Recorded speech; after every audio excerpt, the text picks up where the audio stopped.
Al principio dijeron que había sido una falla del circuito eléctrico, pero luego fue evidente que estábamos en un proceso de narcobloqueo por los otros vehículos, narra el consejero del Observatorio de Seguridad Humana de Apachingán. Como protocolo, porque, en los últimos años, los días en que los carteles toman las calles, incendian carros y asedian pueblos enteros para mandar un mensaje al Estado se han vuelto tan habituales que hubo que desarrollar un protocolo al respecto, no da su nombre. El desmantelamiento del Estado de Derecho ha provocado que las personas busquen mecanismos preventivos de seguridad. Los grupos de WhatsApp son uno de los más eficaces. El cartel Jalisco Nueva Generación, CJNG, quiso demostrar su fuerza con fuego e incendió las autopistas de una treintena de municipios en 3 estados. La peor parte se la llevaron las carreteras de 26 pueblos de Michoacán, pero la violencia del Mencho se propagó a 2 localidades de Guanajuato y otra de Jalisco. Por WhatsApp llegaban notas de voz como esta, con esas letras grises en la parte superior que avisan cuando un mensaje ha sido reenviado muchas veces. Sale, compañeros, todos los que vayan a salir a carretera ahorita, están quemando carros. Hay un retroceso en términos de las condiciones de seguridad que habíamos tratado de ir construyendo durante los últimos años como sociedad. En paralelo a los videos de tráileres ardiendo, las fotografías de carreteras colapsadas y los audios de alerta, otra información comenzaba a circular.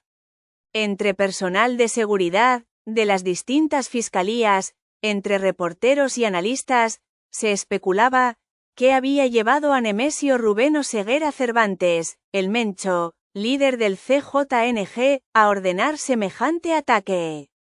Esa mañana hubo un operativo militar que incluyó un helicóptero artillado abriendo fuego contra algunos grupos pertrechados en los cerros, sostiene el consejero del Observatorio de Seguridad Humana de Apachingán.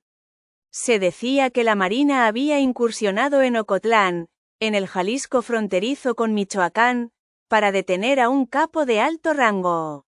Se decía, incluso, que lo habían capturado, y que el Mencho desató todo su fuego para que lo liberaran.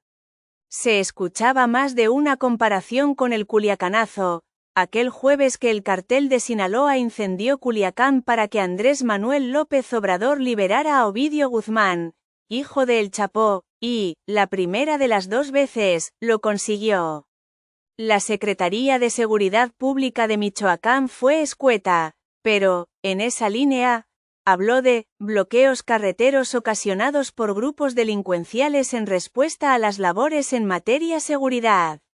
Había información de decomisos y arrestos en una decena de estados de la República. De los narcobloqueos en Michoacán, Jalisco y Guanajuato, ni una palabra. Alfredo Ramírez Bedoya, Pablo Lemus y Livia Denis, gobernadores de Michoacán, Jalisco y Guanajuato, respectivamente, mantenían silencio, como lo mantuvieron hasta el jueves la presidenta de la República, Claudia Sheinbaum, y su zar de seguridad, Omar García Harfuch. Y, en la mañana, la versión oficial difundida por ambos, los ataques son resultado de los conflictos entre 2 grupos delictivos que disputan los territorios. Hubo 4 horas de bloqueos en 30 municipios de 3 estados diferentes. 2 policías murieron en los enfrentamientos contra los sicarios. Y la versión oficial de Harfuch y Sheinbaum hablaba, como tantas otras veces antes, de criminales peleando la plaza. Era frecuente que estos narcobloqueos ocurrieran sobre todo para generar presión a la autoridad siempre que era apresado algún miembro del crimen organizado. Pasó con el Chango Méndez, de la familia michoacana, y con otros capos de otra época, recuerda el consejero del Observatorio de Apachingán. E incluso si creyera la versión oficial, es preocupante que ya reconozcan que el territorio está siendo disputado entre grupos criminales de forma crónica sin que el Estado ponga un alto. David Saucedo, analista experto en seguridad, concuerda, la versión de Omar García Harfuch es inverosímil. Dos grupos rivales nunca se atacan con narcobloqueos, suelen utilizarlos para presionar a las autoridades si detienen a sus miembros, como en el Culiacanazo. Los militares fracasaron y en respuesta el CJNG desató un caos muy similar al de esta semana. No parece un conflicto entre grupos, apunta a un operativo fallido para capturar a alguien. Me hace sentido que sea el R, porque es jefe en esas zonas, considera Saucedo. Los incendios fueron sofocándose, el tráfico volvió a circular en las carreteras. Las autoridades locales presumen la liberación de las vías como un éxito, pero es una derrota, no detuvieron a nadie, abunda Saucedo. No es posible de otra manera, defiende el analista, que un grupo criminal pueda mantener tantas horas de terror en tantos lugares a la vez sin sufrir ni un solo arresto. Dice Saucedo que el modus operandi habitual en estos casos es que los capos avisen a la policía con el mensaje en clave: vamos a tener fiesta. No quisiéramos un estallido como los que se han vivido otras épocas. Definitivamente, sí hay un malestar social que no se está procurando, que se agrava, además, porque todas las declaraciones de las autoridades son insatisfactorias. La gente percibe humillante que se diga que las cosas están bien cuando es evidente que no es así, dice el consejero del Observatorio de Apachingán. Ya no son solo los bloqueos del miércoles, minas antipersona en zonas rurales, drones con cargas explosivas, la llamada gobernanza criminal, que llamamos más bien feudalismo criminal, gobernanza le queda muy grande. Es apropiación de las vidas y las propiedades por parte de los señores de la guerra que imponen su orden, sentencia. No creo que haya falta de capacidad del Estado, lo que no hay es interés.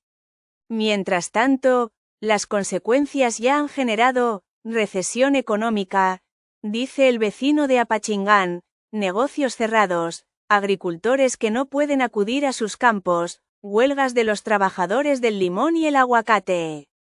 También otros estallidos de violencia, que aprovechan el caos de los bloqueos como camuflaje. Ayer hubo un asesinato de una persona laborando en un taller, sicarios llegaron a quemarropa a asesinarle. No creemos que esté directamente relacionado con los narcobloqueos, pero cuando ocurren estos eventos se facilita la comisión de otros crímenes porque está completamente revuelto el río. Para mí es una excusa. Intentaron capturar a un narco, se los escapó y la reacción dejó pánico en 3 estados.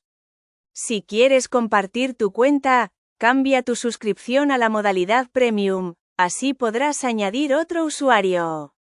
Si decides continuar compartiendo tu cuenta, este mensaje se mostrará en tu dispositivo y en el de la otra persona que está usando tu cuenta de forma indefinida, afectando a tu experiencia de lectura.